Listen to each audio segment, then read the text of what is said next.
Khalid Al-Walid radhiyallahu anhu pun sama.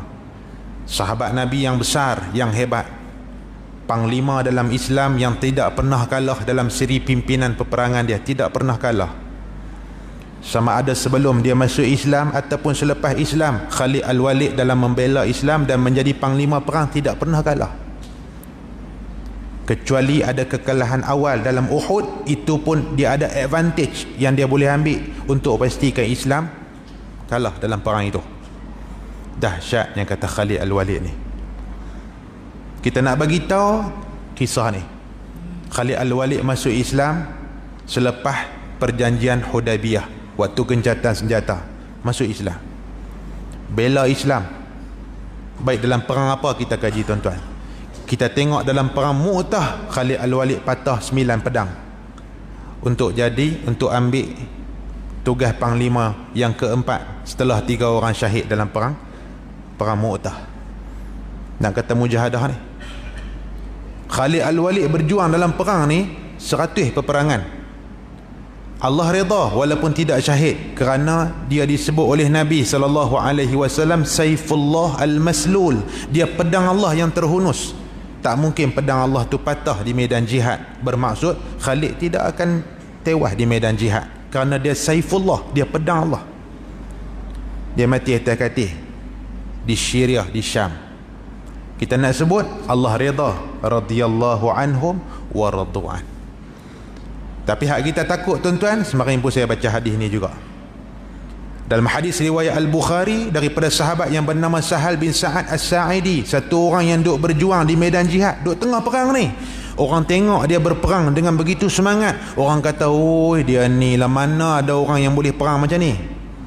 Dia nampak musuh di sana dia pi, dia nampak musuh sana dia pi, dia nampak berani." Tiba-tiba Nabi SAW kata apa? Nabi kata, "Man ahabba an yanzura ila rajulin min ahlin nar falyanzur ila hadha." Nabi kata, siapa nak tengok salah seorang penghuni neraka, dia ni salah seorang. Takut kita tuan-tuan dengar hadis ni. Malam saya sebut di surah Al-Ihsan, kita ni pasal Nabi tak ada dengan kita, Nabi duduk dengan kita, dia nampak muka seorang-seorang, dia tahu dah kan. Kita duduk senyum ya. InsyaAllah kita minta doa ke Allah istiqamah dengan Islam ni. Tengah duk perang, orang nampak baik dia ni, orang nampak baik, itu saya nak sebut tu, orang nampak bagus dia ni. Orang kata dia ni pejuang yang berani mati, tak takut mati, pejuang yang tak takut musuh. Tiba-tiba Nabi kata, siapa nak tengok salah seorang penghuni neraka, dia ni, falyanzur ila hadha, tengok dia ni. Celah-celah tu ada satu orang dia tak puas hati. Dia nak pastikan apa yang Nabi SAW sebut ni, dia nak pastikan. Maka dalam hadis kata fatabi'ahu rajul, satu orang laki-laki sudah ikut laki-laki yang disebut oleh Nabi bakal penghuni neraka. Dia duk follow kawan ni.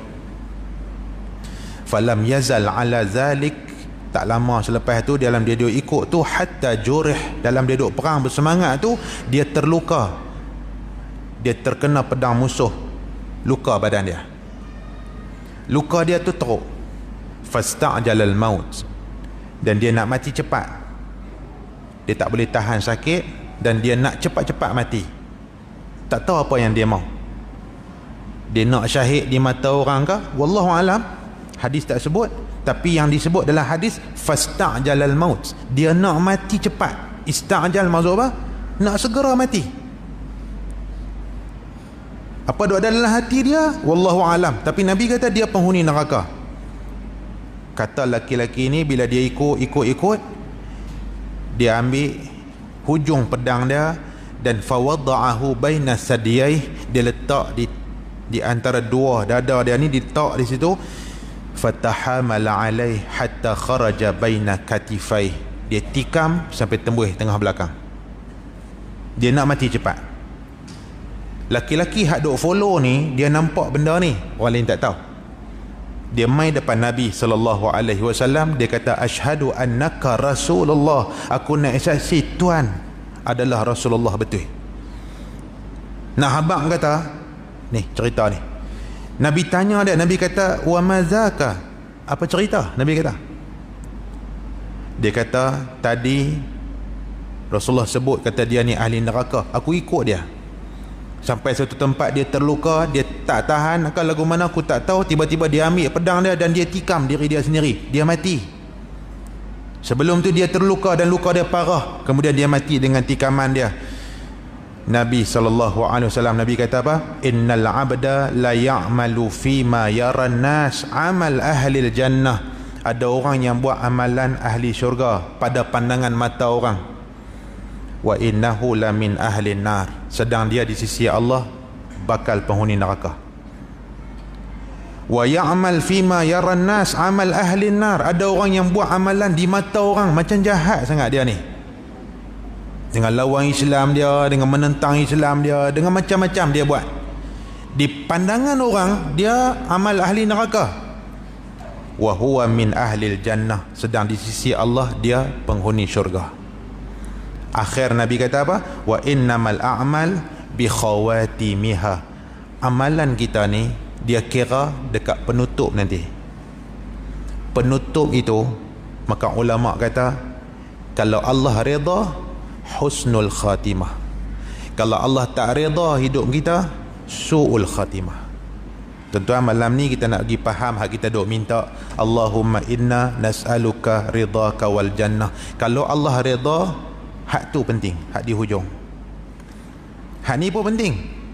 Hak duk buat amalan ni penting, hak duk semayang ni okey, continue dengan tadarus Quran. Tuan-tuan dah khatam berapa kali dah Ramadan, dia kata orang sini khatam kerak.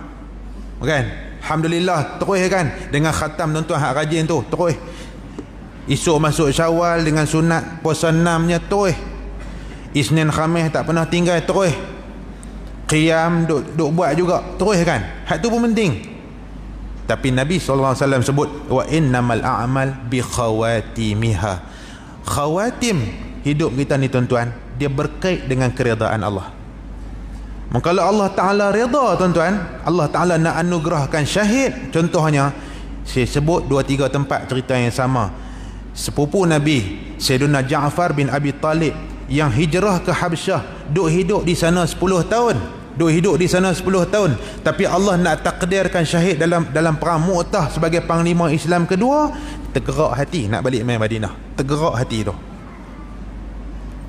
nak balik main Madinah selepas Khaybar. Lepas tu tahun lepas tu jadi perang Mu'tah, Nabi angkat 3 panglima. Kita baca sejarah, 3 panglima.